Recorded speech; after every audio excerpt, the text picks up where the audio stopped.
I thought a remote cabin would help me find my creativity after my breakup. It was just me and the quiet of the snowy woods. The first few days were peaceful, and I finally felt free to focus on my work without distractions. I never thought about what was waiting for me in the night. One night, I was deep into a project when I heard a soft tap at the door. It surprised me. I shook it off, thinking it was just the wind or branches. I went back to designing, but I should have paid more attention. That was the start of something strange. As the snow continued to fall, weird things began to happen. One evening, I was at my desk when something flickered past the window. My heart raced. I turned to look, but there was nothing there. Maybe I imagined it. I returned to work, but unease lingered in my mind. Then came midnight. I heard faint laughter outside. Was I going crazy? The sound felt wrong. I glanced outside, but only saw the dark, thick trees and the white snow. I wrapped my blanket tighter around me, trying to forget it. A few nights later, I spotted a figure standing among the trees. My blood ran cold. It was still. My breath stopped. I squinted, desperate to see clearly, but the shadows hid the details. Was it a person, an animal? I couldn't tell. That uncertainty twisted my stomach. After an eternity, the figure vanished. I felt icy all over and my heart raced. I thought about calling someone, but what could I say? Would they even believe me? Instead, I returned to my desk, fingers trembling as I tried to concentrate, but the feeling of being watched tightened around me. Just as I started to relax, I heard that tap again. It was softer this time, almost gentle, like a child's touch. I knew I should get up, but I couldn't. I held my breath, scanning the shadows outside. Then I thought I saw movement. I called out, "Hello?" A chilling whisper came back. "Let me in." I nearly jumped out of my chair and knocked it over. No one was there. Even now, I can't shake the feeling of being watched. I still sit alone in my cabin, the memories of that winter creeping in at night. The laughter, the figure, and that whisper haunt me. What really happened out there? Was it real or just my imagination playing tricks on me? I don't know. Snow keeps falling, silent and thick. I'm still alone. The woods feel more alive than ever. I just hope whatever was out there stays outside. And I've never stopped thinking about it since. The next day I tried to shake off last night's events. I told myself I'd just imagined it all. The whisper, the figure. It was just the isolation getting to my head. I needed to work. I sat down at my desk and opened my laptop, but my thoughts kept drifting. I decided to take a break and get some fresh air. Stepping outside, the cold hit me hard. The cabin looked peaceful, blanketed in white, but I couldn't shake the chill in my bones. I made my way into the woods, hoping the sunlight would clear my mind. Each step crunched softly against the snow. The trees loomed over me, tall and silent, their branches heavy with snow. As I walked deeper, I found myself drawn to an area I hadn't noticed before. A small clearing opened up, and there in the middle was an old sled, half buried in snow. It looked like it hadn't been touched in years. I felt a strange pull toward it. Something felt off, as if this sled was waiting for me. I approached cautiously and brushed away the snow. The wood was worn, but I could make out designs carved into the side. They looked like names, but some were scratched out. My stomach twisted again. Who had played here before me? Just as I turned to leave, I heard that laughter again, clearer this time. It echoed through the trees, bright and merry, but also unnerving. I froze. It felt wrong in this desolate place, as if it didn't belong in the shadows of the woods. I glanced around, my heart racing. There was no one in sight. Feeling a surge of courage, I called out, "Is anyone there?" Silence fell around me, thick and oppressive. I turned quickly, wanting to rush back to the safety of my cabin. As I walked, The laughter returned, but it was now accompanied by soft, rhythmic tapping behind me. Panic surged. I didn't look back, I just ran. My breath came in heavy clouds of mist as I pushed through the snow. Each crunch sounded like a warning.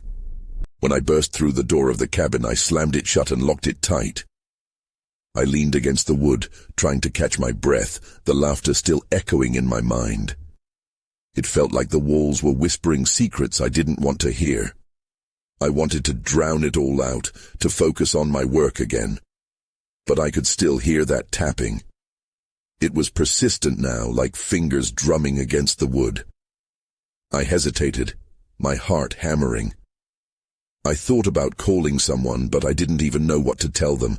Then I noticed something on the desk, a small crumpled piece of paper. I hadn't left it there. My breath caught in my throat as I picked it up. My eyes widened at what was written. They want to play. The door rattled then, like someone was actually outside, waiting. I dropped the note, chilled to the bone, and realized it was far from over. Someone, or something, was not done with me yet. I stood frozen, the weight of the note sinking in. The rhythmic tapping on the door turned anxious, each thud matching the frantic beat of my heart. It felt like whatever was on the other side was trying to decide its next move. I stumbled back until my legs hit a chair, and I fell into it, my mind racing. "Just chill out," I whispered to myself. "It's probably just the wind." But deep down, I knew I wasn't just dealing with the elements. The tapping stopped suddenly, and an unsettling silence filled the cabin, wrapping around me like a wet blanket. I took a deep breath and tried to focus. I had to keep my mind busy. I grabbed my laptop and opened it, but I couldn't concentrate. The screen flickered in the dim light, and my thoughts kept drifting to that laugh. It was childish, yet it carried an edge of something sinister. I glanced at the window, half expecting to see a face peering in. Nothing was there. Then I noticed the shadows growing longer in the dim light. It was still early afternoon, but the clouds had thickened, blocking the sun. That tightening in my chest returned. Was it really getting darker, or was it just my imagination? My eyes darted to the door. I felt like I was being watched. I shut my laptop and stood up. The floor creaked beneath me as I stepped cautiously toward the door. I hated the thought of opening it, but I had to know if someone was out there. As I placed my hand on the doorknob, the last whisper of laughter echoed in my ears, as if urging me on. With a swift motion, I pulled it open and stepped outside. The cold air hit me like a slap. I scanned the surrounding woods, half expecting to see a figure darting between the trees. Instead, there was only the weighty stillness, the snow whispering beneath my boots. I took a few steps out, but felt drawn back inside, a primal instinct warning me of lurking dangers. Then something caught my eye in the clearing where I had found the sled. A flash of color. Was it a scarf? It flapped gently in the breeze, tangled in the branches of a nearby tree. I remembered the names on the sled, the etched reminders of children who had once played here. Had they left something behind? I hesitated, torn between curiosity and fear. It felt like a bad idea, but the pull of the mystery held me captive. I took a step toward it, and that's when the laughter returned. Closer this time. It was almost right behind me. I whirled around, but again I saw nothing. My heart raced as I called out, "Who's there? Show yourself." Silence met me like a wall. Deciding to ignore whatever lurked in the trees, I pressed onward into the clearing. As I drew near the scarf, I glanced back toward the cabin. My stomach dropped. The door was ajar, swinging slightly in the wind. I was sure I had locked it. A chill raced through me.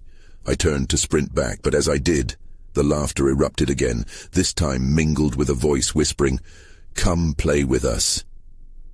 My blood ran cold. I was not alone. I could feel it. Whatever they were, they had been waiting all along. I stumbled back toward the cabin, my heart pounding in my chest. The voice, a strange blend of innocence and malice, echoed in my mind.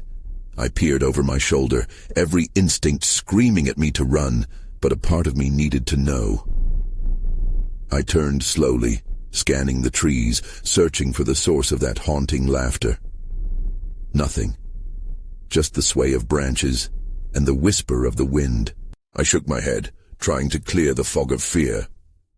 "It's just your imagination," I murmured, stepping forward again. The closer I got to the scarf, the more the shadows seemed to grow. The fading light created shapes that flickered out of the corner of my eye. Figures that melted into the trunk of a tree or ducked behind a bush. I couldn't shake the feeling that I was being watched. I reached for the scarf, my fingers brushing against the fabric. It was soft, but the slight chill radiating from it made me shiver. As I pulled it free, I noticed something tied to it. A small, weather-worn toy, a wooden soldier with bright painted stripes. My breath caught in my throat. A child's toy. "Here." A laugh pealed behind me again, this time high-pitched and filled with glee. I spun around, searching the trees, but there was only the rustling of leaves. The laughter faded away, but the air around me felt alive, thickening with tension. I turned back to the cabin, clutching the scarf and toy tightly. The door stood wider than before, ominous and welcoming. The thought of returning inside sent a fresh wave of dread through me. The idea that something or someone could be waiting there was unbearable. Still holding my breath, I stepped inside. The cabin felt colder than before, almost unwelcoming. I stepped carefully, aware of every creak of the floorboards beneath my feet. My eyes darted around, searching for signs of life. The familiar shadows seemed to twist, creating ghostly faces that loomed and leered. "Hello?" I called out, my voice sounding small in the suffocating silence. "Is anyone here?" No answer, just the eerily familiar wind whistling through cracks in the walls. I locked the door behind me, the click resounding like a shot. I turned to set the scarf and toy on the table, but before I could, there was a sudden bang from the back of the cabin. My stomach dropped. It sounded like something heavy had fallen. I edged toward the noise, every heartbeat echoing in my ears. I peered into the kitchen, but nothing appeared out of place, nothing except for the fridge light flickering, casting odd shadows across the room. For a moment, I thought I saw the outline of a person standing by the window, but when I blinked, it was gone. Then I heard it again. A whisper, soft but unmistakable. "Come play with us." I froze, my breath quickening. I didn't want to play. I wanted to hide. I backed away slowly, my mind racing as I fought the urge to flee. Just then, another loud crash rang out from the back room. This time it felt different, like something had been thrown. I took a deep breath and turned to face the hallway that led to the bedroom, the source of the noise. I swallowed hard. I had to find out what was happening. I took a single step forward, the weight of dread settling in my stomach as I peeked around the corner. That's when I saw it. A door I had locked earlier now stood wide open, revealing the darkened space behind it. I was not alone. They were waiting. I stood frozen, the open door towering like a threat before me. A shiver ran down my spine, and I felt an instinctual urge to back away, to retreat into the safety of the living room and barricade myself behind the couch. But my feet felt glued to the floor, curiosity and fear fighting for dominance in my mind. "Just take a look," I whispered to myself, trying to muster courage. My heart raced as I took a cautious step toward the door. Shadows flickered from within, dancing like wraiths in the dim light. As I crept inside, the air grew colder, heavy with an electric silence. My breath came out in puffs, visible in the gloom. I could barely see in the dark, but I squinted, hoping to make out something, anything that would explain the uproar from earlier. That's when I caught sight of it, a small shape huddled in the corner. My stomach twisted, a knot of dread tightening. Was it a child? I took another shaky step closer, and the figure flinched, as if sensing my approach. "Is someone there?" I asked, my voice trembling even as I fought to remain steady.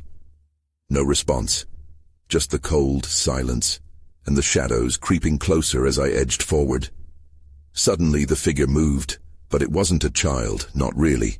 It was a wooden soldier like the one I'd found outside, but this one looked older, worn and chipped, as if it had been here for years. I fell back a step, the fear almost overwhelming.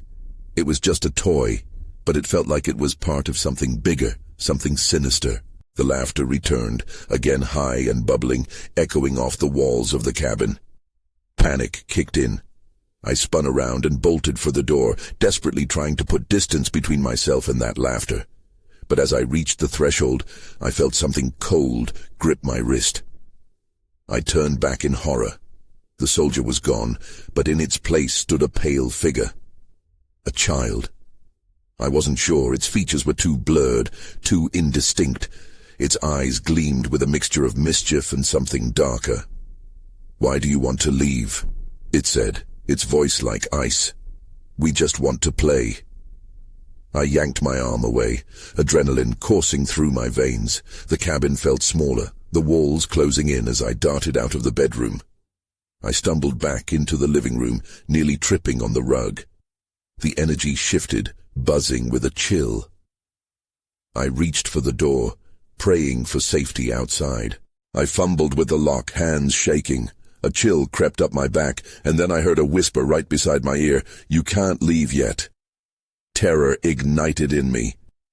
I burst through the door and sprinted into the snow. The cold bit at my skin, but it didn't matter. I had to escape. I dashed away from the cabin, glancing back to see nothing but dark windows staring vacantly. Then I stumbled. Something had caught my foot. A thin rope hidden under the snow. I fell hard, the breath knocked from my lungs. As I looked up, my heart sank. In the glow of the cabin's light, dozens of child-sized figures appeared, lined up at the edges of the tree line. Their faces were pale, their eyes wide with anticipation. "Come back and play," they cried, voices echoing in the stillness, sending chills coursing through me. I scrambled to my feet, adrenaline propelling me forward. Yet as I ran, I could feel their laughter chasing me, wrapping around me like a shroud. I didn't stop until I reached my car, As I started the engine, I glanced back one last time. The cabin stood still against the night, and then I saw it, a face peeking from the window, that same childlike grin spreading impossibly wide. I drove away, my mind racing. What had I stumbled into, and why did I feel like I had left something behind? The tension from the cabin lingered in my mind long after I was safely on the road. My heart still raced from the adrenaline, and I gripped the steering wheel as if it could shield me from whatever horrors I had just fled. I tried to focus on the familiar surroundings of the winding road, but the trees seemed like a dark, oppressive curtain closing in around me. Every shadow felt alive, and I quickly glanced in the rear-view mirror, half expecting to see those pale faces following me. Instead, I saw only the dim light of my own headlights cutting through the darkness. Still, a sense of dread settled in my stomach. I needed to shake this feeling off. After a few miles, I spotted a gas station with flickering lights ahead. I pulled in, desperate for some human presence, hoping someone could help me make sense of what had just happened. As I parked, I noticed the station was empty except for an attendant who looked as shaken as I felt. He was staring at his phone, scrolling through what looked like a news feed. "Hey, is everything all right?" I called out as I stepped inside, trying to keep my voice steady. He looked up, startled. "Yeah, just checking the news. Weird stuff happening around here," he replied, his eyes darting nervously toward the window. I raised an eyebrow. "Weird how?" He hesitated, looking down at the floor. "Kids are missing. They keep saying they saw something in the woods. You haven't seen anything strange, have you?" I opened my mouth to respond, but the memory of the wooden soldier and the pale figure flooded back. Just some odd toys, I admitted. Toy soldiers, I think. The attendant paled even further. Those are the ones they found. Other people saw them too. They're not supposed to be in the woods. They came from the old cabin. At that moment, the lights flickered and the power went out. My heart raced. It felt like the world had been swallowed by darkness. The gas station's windows now seemed like the borders of a cage, enclosing me with an unknown threat. "What's happening?" I asked, trying to mask the growing panic in my voice. The attendant seemed frozen in place, hands shaking. Sometimes at night things come to life.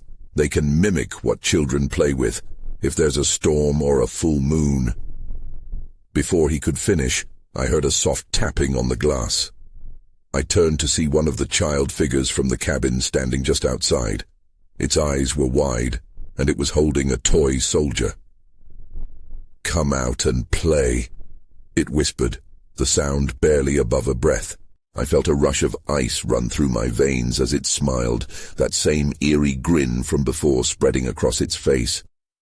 I stumbled backward, my back hitting the edge of a shelf.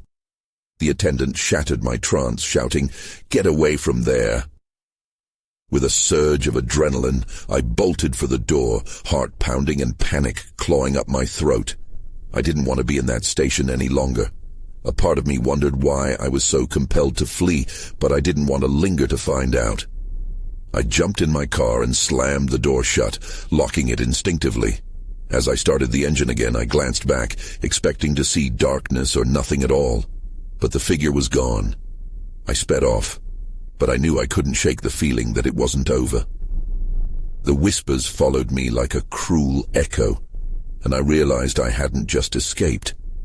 I was running headlong into something I didn't fully understand. Then a chilling thought hit me. Had I truly left everything behind, or had something followed me into the night? The road stretched out in front of me like an endless tunnel, lined with trees that swayed beneath the weight of the night. I barely registered the driving, my mind still replaying the events at the gas station. That figure, it was in the woods. It was alive. A sudden gust of wind rattled the car, and I jumped in my seat. Glancing at the dashboard, I noticed the clock ticking loudly, each second echoing in the silence. I was losing it. I needed to focus on getting home, but my thoughts kept drifting back to the cabin. What was it about that place? Just then, my phone buzzed violently in the cup holder. I almost didn't want to answer it, but I grabbed it anyway. It was a notification from a local news app. I opened it quickly. Missing children case update. Authorities urge community to stay indoors.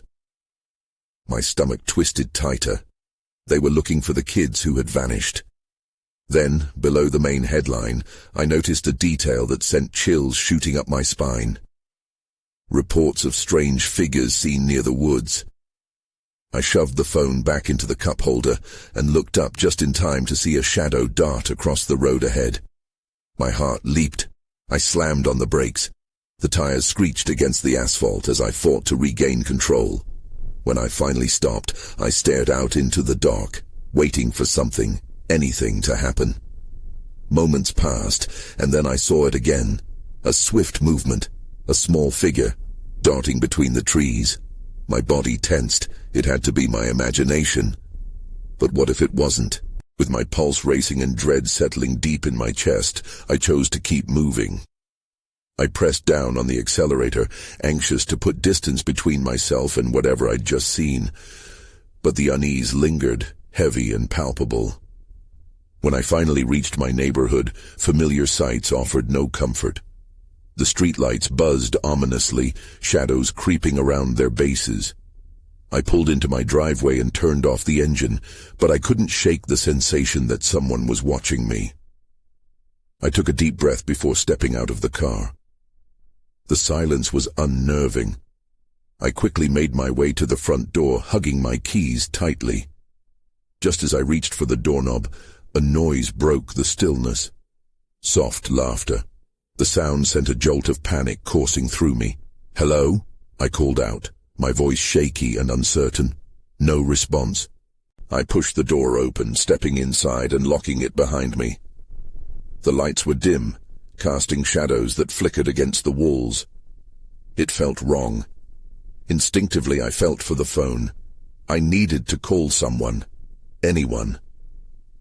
But before I could grab it, a rush of wind swept through the hallway. The air felt colder, and I shivered. That's when I saw it, out of the corner of my eye, two pale faces looking back at me from the kitchen, grinning like they were part of some cruel game. My breath caught in my throat as I stumbled back, but the door slammed shut behind me, trapping me inside. What was happening? The laughter echoed again, more ominous this time. I was far from safe. I had entered a new nightmare, and there seemed to be no way out. I stood frozen, my heart hammering like a drum against my ribs.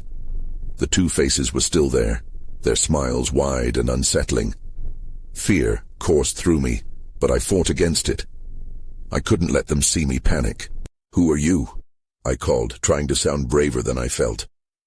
The laughter stopped, and a tense silence filled the air. One of the faces, a girl with hollow cheeks and wild hair, stepped forward. "We're here to play," she said, her voice sing-song, as if this was some sort of game. I gripped my keys tighter, the metal digging into my skin. "You need to leave. This isn't funny."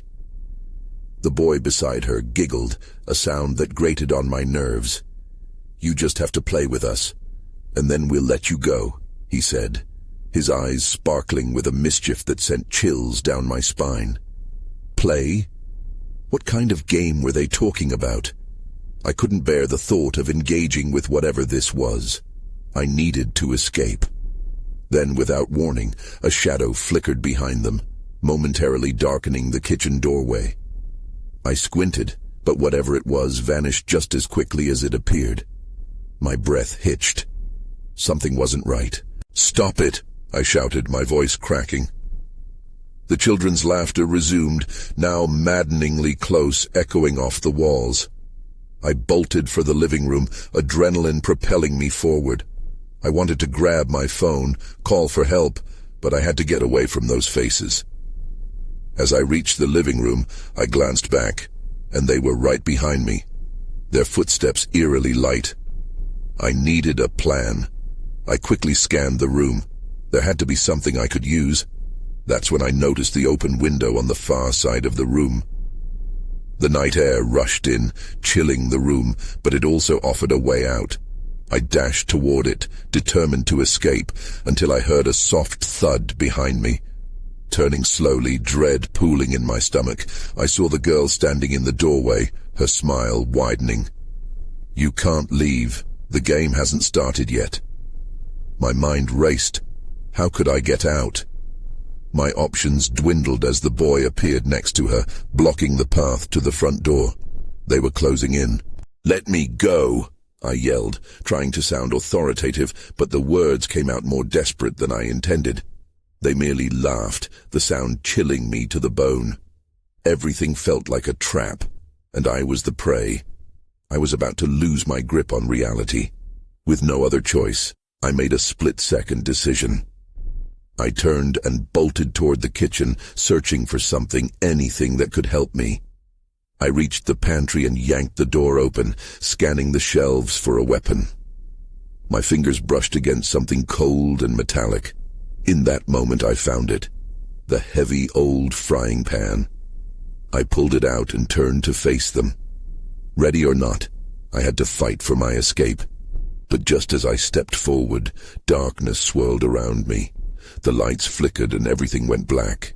I stumbled back, panic rising, wondering if I was imagining this whole nightmare. I needed to find out what was happening. And before I could think, I heard a whisper just behind me. "The real game is about to begin."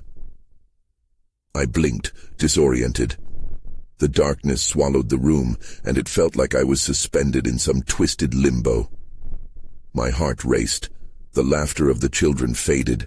I could barely breathe, and dread settled in like a heavy weight on my chest. I heard a shuffle, a faint scuffle as if something shifted in the shadows. I tightened my grip on the frying pan, trying to center myself. I couldn't let fear control me. I had to find a way out. "Hello?" I called into the void, my voice trembling. "Is anyone there?" The silence felt oppressive, almost mocking. Then, out of nowhere, the light flickered back on. I squinted against the sudden brightness, and my surroundings returned. But I was no longer alone. Standing in front of me was the girl, her wild hair framing her face like a dark halo. The boy was beside her, grinning like a maniac. They looked as if they hadn't moved an inch during my moment in darkness, yet there was something different about them. "Changed your mind?" the girl asked, her eyes glinting with excitement. "We can start now." "No," I shouted, pointing the frying pan at them. "Get back." They just walked closer, unfazed by my threat. "You don't understand," said the boy, his voice soft and laced with a strange kind of delight. "We've been waiting for someone like you." Before I could respond, the lights flickered again and the shadows danced on the walls. I glanced around, instinctively searching for another escape route. That's when I noticed the back door slightly ajar, a thin sliver of cold air seeping through. Maybe there was still a chance. With a surge of determination, I dashed towards it, reckless abandon driving me forward. I was almost there when I felt a hand grip my shoulder, yanking me back. "Not yet," the girl laughed, her grip like iron. "The game isn't finished." I wrestled against her hold, panic rising. The frying pan slipped from my fingers, clattering to the floor. "Let me go."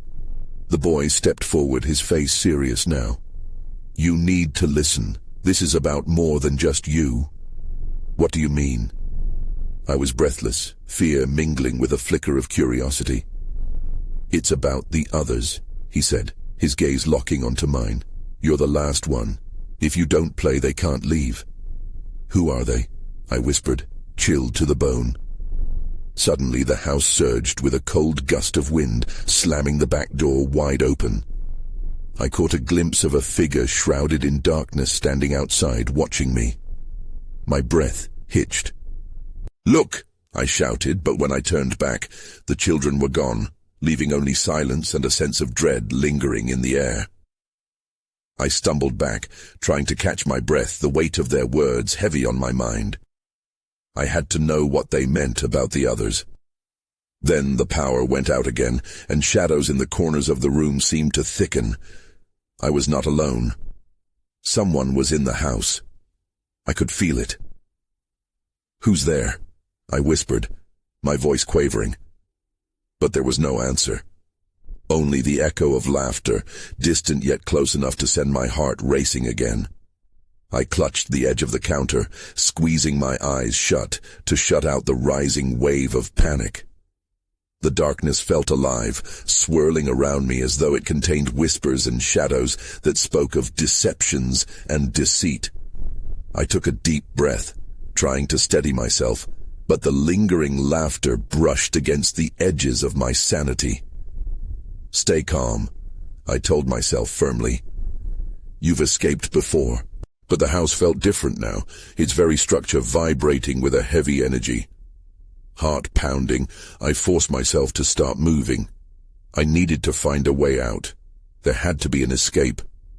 With the back door wide open, I hesitated for only a moment before darting toward it, but something shifted in my periphery. I turned to see a familiar glimpse of a child's grin in the darkened hallway. "Don't go," the girl's voice echoed, soft yet commanding, making my blood run cold. "You can't leave without playing." In that moment, the uneasiness swelled into an unbearable weight in my stomach. The shadows twisted, and I saw them before I could breathe against the tide of fear washing over me. They were back, the boy and girl, now flanking the door as if it were alive with anticipation, motioning me closer. "Come play with us," the boy said, his tone inviting yet laced with something darker, a chilling promise of whatever game they had in mind. Their excitement danced in the air, palpable and unsettling. But as I stepped back, The laughter intensified and began to swirl, feeling less like a plea and more like an order. Adrenaline pumped through my veins as I glanced back toward the opening. The dark figure was gone, but I knew I couldn't linger. "Shut up!" I shouted, desperate to drown out their voices, grabbing hold of the countertop. "This is not a game. I refuse to play." The room seemed to change in an instant. Shadows morphed and flickered, and the laughter dulled momentarily in shock. The children's faces grew serious, their excitement instantly shifting to annoyance. "Then they can't leave," the girl said, her voice dropping to a low whisper that echoed menacingly through the room. "You're holding them here." I stepped closer to the open door, my heart racing as the pounding in my ears drowned out everything else. Their hold on me felt stronger now, as if I were tethered by unseen strings. "Let me go," I demanded, but it only made them laugh, the sound ringing louder, filling the air like a taunt. I stood on the edge of my decision, breathing in the chill of fear mixed with a newfound resolve. "Okay," I said, filling my voice with an unexpected calm that pierced through the fraying facade. "Let's play." Their eyes gleamed with glee, and the shadows trembled in anticipation. "What's the game?"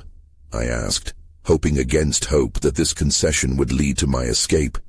Some trick, some loophole I could exploit. The boy grinned wider. "It's quite simple. Just give us your fear. If you can survive the night, you're free to go." I swallowed hard. The night stretched far ahead, full of uncertainty and peril. But as daunting as it seemed, the thought of the children bound by whatever curse they carried weighed heavier on my heart. "And if I fail?"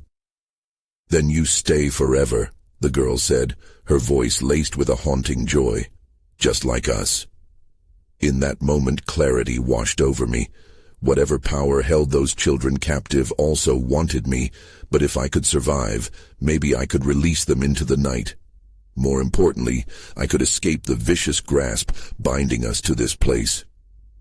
"I'll play," I said, the words spilling forth as shadows danced around us.